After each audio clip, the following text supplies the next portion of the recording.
Hello, nice to meet you. Today, Character Animation Crash Course by Goldberg. Tell me please, how do you create an animated character that has a distinct personality? How do you get from the blank sheet of paper or empty monitor screen to something that anyone from age 6 to 96 can recognize as a living, breathing, emotion individual? Is it a miracle? It has always been his strong belief that you can animate a character successfully until you know who that character is first. Then the technique is applied to communicate to the audiences what the character is thinking and feeling. In the end, no one can really teach anyone how to animate, and Eric Goldberg makes no attempt to do so here. The best he can do is offer insights and methods that have helped him over the years. The rest is up to the individual to harness the information into something usable for your own creative expression. Whatever twists, turns, and technologies continue to develop in this medium, the investment of personal feelings and emotions will always be animation's future. The first step, like the instruction manuals that scream at us, "Read me first, read me first!" Eric recommends a perusal of these terms before diving into the nitty-gritty of the text. Many of the terms may already be familiar to you. Some may have his own personal twist. In any event, knowing this stuff will just make going through the book easier, since it is written for the most part without stopping to define terms every 2 sentences. For example, do you know these terms?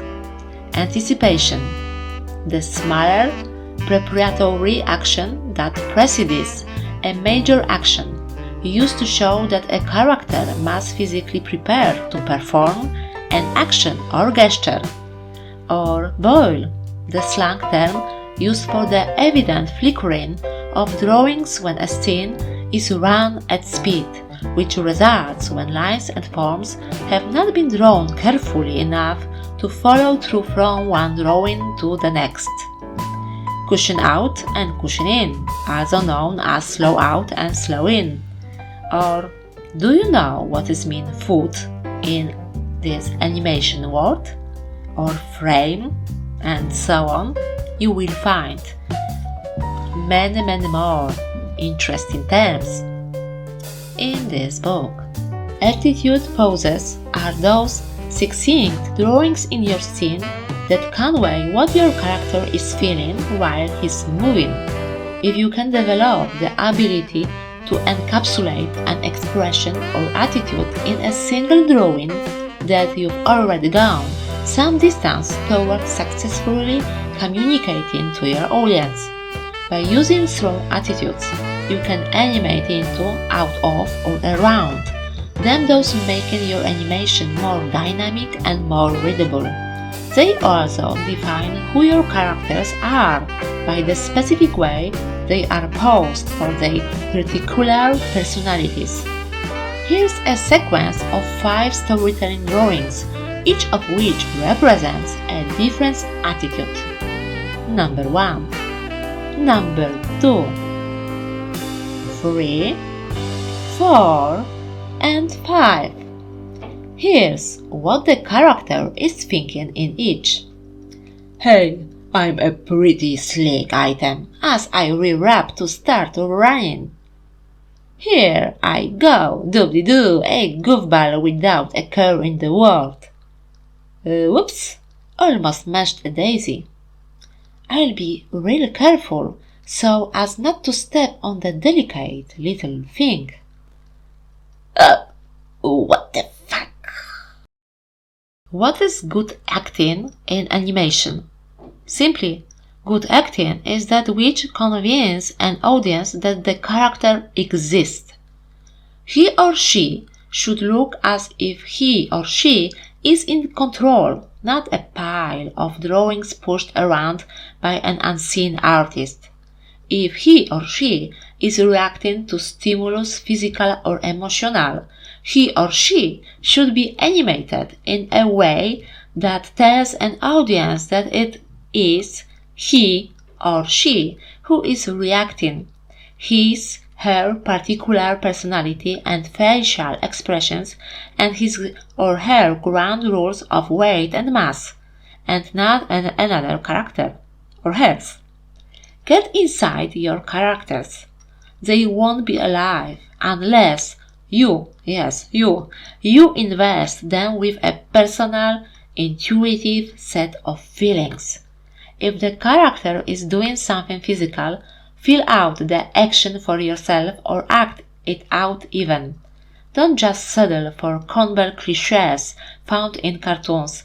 Base your drawings on the knowledge of cartooning and caricature, but also on observation of people around you and an awareness of personal experience. How do you develop a convincing character in animation?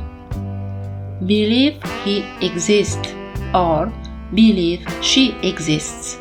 No one will believe in your character unless you do first. Ask yourself the right questions.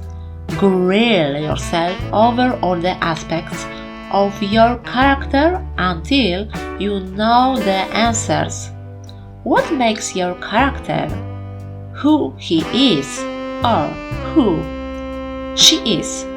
What excites him? What excites her? What makes her mad? What makes him mad? What is his driving motivation? How does he look at life? What are her basic attitudes? How can you expand these basic attitudes to acquire more depth? What makes your particular character tick? What makes him unique? Or what makes her unique? How do you show him thinking, changing mood? When you finish reading that, please let me know what you think. Is that all, folks? That's intended to be a rhetorical question, really, although the medium of animation has certainly had a roller coaster ride in recent years.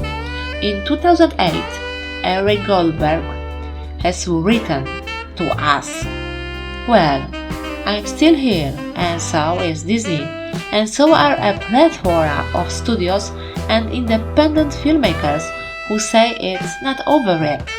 I dedicate this last word to the students and future animators who also say it's not over yet and hope this book helps them just a little to realize their true animation potential." Thank you so much, take care, and see you next week. Remember, no war.